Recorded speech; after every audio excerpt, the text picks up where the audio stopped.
Shabbat Shalom. Shabbat Shalom. And just in case I don't see you tomorrow or Sunday, an early Pesach Sameach, just want to make sure that you go into the holiday celebrating and maybe with a little tidbit that you can discuss around the Seder table. There'll be an extra tidbit tomorrow too for those that come back. But for tonight, I want to do a little bit of a backfilling.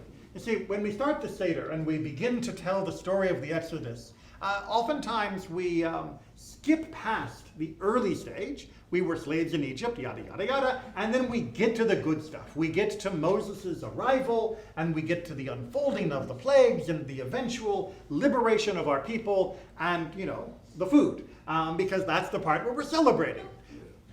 But the Seder was specifically designed to begin by feeling oppressed. Not just in the delay of reaching the meal, but through the breaking of the matzah, the symbolically reducing what we have to eat, by the reminder of the slavery, and by dwelling in depth upon the suffering that took place during that time period. It's not the most popular part of the Maggid section of the Haggadah, but there is a line-by-line, word-by-word analysis of just how bad things were. And that's where we often skip. So I'm going to give you one little thing to try and talk about tonight, and maybe take to your own Seders as well, and see if it doesn't ring true. When Moses showed up, the response was not great. Not just the Israelites were a little bit doubting, but Pharaoh wasn't terribly thrilled to have this guy show up and demand the release of the slaves. And Pharaoh decided that he was going to punish the Israelites for daring to have an emissary come before him. Does anybody happen to remember what the punishment was? You had to make your own straws for the bricks? Gather the straw, exactly right. So the primary job of the Israelite slaves at that point in Egypt was to build mud bricks. I know, really glamorous. I have to tell you, we did not build the pyramids. They were already ancient by the time we were there. They were very, very old, at least 1,000 years old before the Israelites showed up. But we did make lots and lots of mud bricks. And to make mud bricks, if anybody here's ever mixed concrete, you need the basic soup of dirt, the mud, and you need a binding agent. We use rebar nowadays, but back then they would use straw to help provide a structural support inside the mold. Well, the way that it had been going was that Pharaoh would send straw to the Jewish work camps, and then the Jews would bring the mud, put the straw together, put it in the mold, and just keep doing that every day for the rest of your life. That was what we did. Well, says Pharaoh, since you seem to have time on your hands to be agitating for a holiday, I'm going to demand that you have to not only continue to meet your quota of bricks, but you also have to go out and forage your own straw to then use for that brick. I will not be supplying that. You have to do the same work with less. Obviously, that's not so much fun. But notice how subtle that punishment is. Right? It wasn't that he said, I'm going to use bigger whips. It wasn't that he said, I'm going to take 1 in 10 and kill them, the decimation of Roman punishment. But instead, it was just, you're going to keep doing the same amount of work. It's just going to get harder for you. But how does that feel? We can withstand pain quite easily. It's not fun, don't get me wrong, but oftentimes we prepare ourselves, we can gird ourselves, we can mentally take ourselves away from the pain. We can even draw strength from the suffering in order to rise up against people. But this was very subtle and very clever of Pharaoh, and indeed a model that has been imitated throughout the centuries.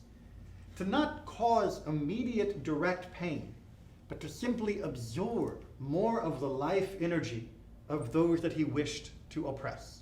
To make sure that they spent more of their life, more of their time, pursuing the meager path towards survival that he left open to them. But this would make them so desperate to meet those quotas that they would be able to think of nothing else. That their entire existence would be consumed with trying to fulfill his demands, lest by slipping for just a moment into some other activity, they would no longer meet the quota, and thus the, quote, real punishment would come. That was the real punishment. That trick that is played upon us psychologically. Do more with less. Now, you might be thinking, that really is pretty terrible. But have you realized that many people today are doing exactly that? Many people are feeling the pinch of inflation, and they are forced to do more with less, or even just do the same if they're lucky with less. Trying to put food on the table for their families when their dollar doesn't go as far in the grocery store as it did a year or two ago, but they have not seen a raise in perhaps a decade. They are trying to hold on while having less with which to do it. Perhaps they take a second job. A neat solution to this problem. But then, that is the equivalent of going out to find the straw for yourself. Yes, it might make it slightly easier to put food on the table, keep the lights on, a roof over your head, but what does it do for the rest of life? How much of your life energy is then sucked into providing just those bare necessities, rather than being able to actually appreciate the blessing of life, the joy of life? How much is lost as we pursue just the opportunity to break even, just to stay where we are? And of course, it's not only in food. Obviously, there have been many increases in housing costs and many utility costs and insurance around.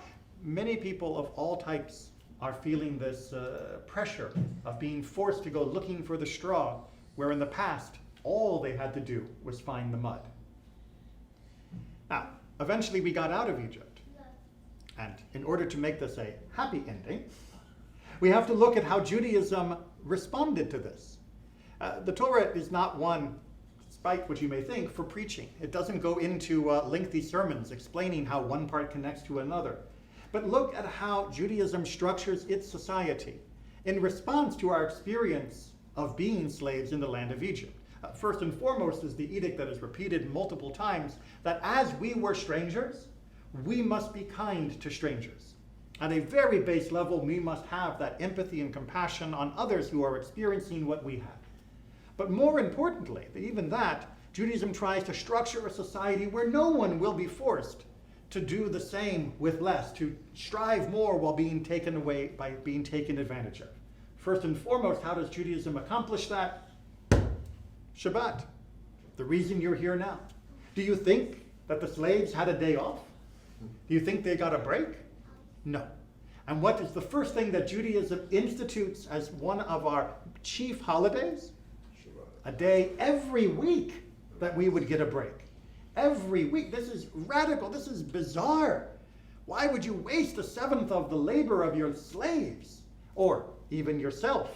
How could you possibly get by? Well, Judaism recognizes that being able to rest is a sign, a mark of freedom. Indeed, Shabbat's twin themes are celebrating creation, most famously, but also celebrating our liberation from Egyptian servitude.